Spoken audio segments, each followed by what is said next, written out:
On a un invité, c'est un vrai plaisir de le recevoir véritablement. C'est Jean-Marie Clicquot pour ce livre La langue dans la cité, vivre et penser l'équité culturelle. L'idée ici, c'est de présenter peut-être pendant 45 minutes l'ouvrage, vous puissiez profiter un petit peu de l'apéro, et puis on va s'arrêter. Et effectivement, les plats vont être servis. Et là, on va vous donner la parole. J'ai vu que vous étiez très réactifs. Ne changez rien.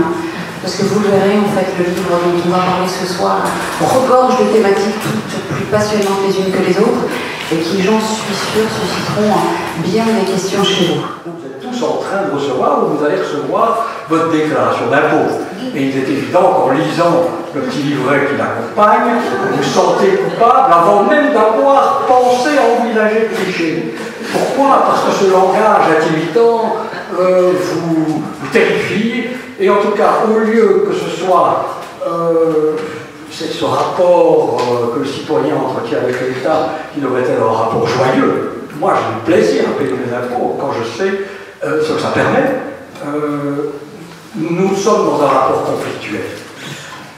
Donc, c'est la langue qui est le point commun de toutes ces mésaventures. Est-ce qu'on ne pourrait pas faire quelque chose? Ben si, on pourrait obliger les administrations à écrire de manière claire, compréhensible, la justice aussi, à écrire en français et pas en latin, parce que c'est du latin, non, avec des mots français, mais c'est du latin. On pourrait faire obliger les constructeurs de matériaux, et la loi belge est déjà très avancée pour ça, mais peut-être pas suffisamment, à faire des modes d'emploi compréhensibles dans la langue locale. Tout ça, ce sont des mesures à prendre et des mesures qui sont la responsabilité de la collectivité. La collectivité prend des mesures pour protéger nos petits poumons quand nous marchons dans la rue, pour nous protéger quand nous roulons en voiture et nous met une signalisation.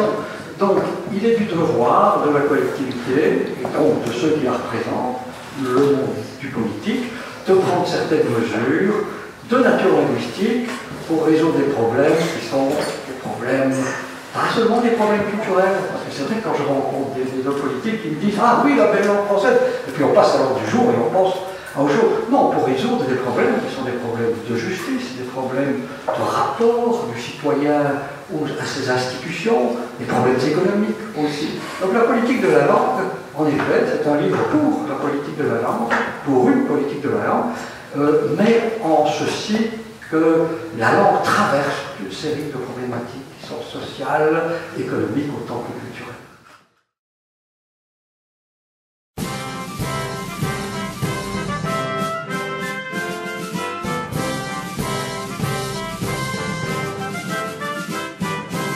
Ah, ça ira, ça ira, ça ira. Le peuple en ce jour sans cesse répète. Ah, ça ira, ça ira, ça ira. Malgré les mutins, tout réussira. Nos ennemis confiants restent là. Et nous allons chanter Alléluia.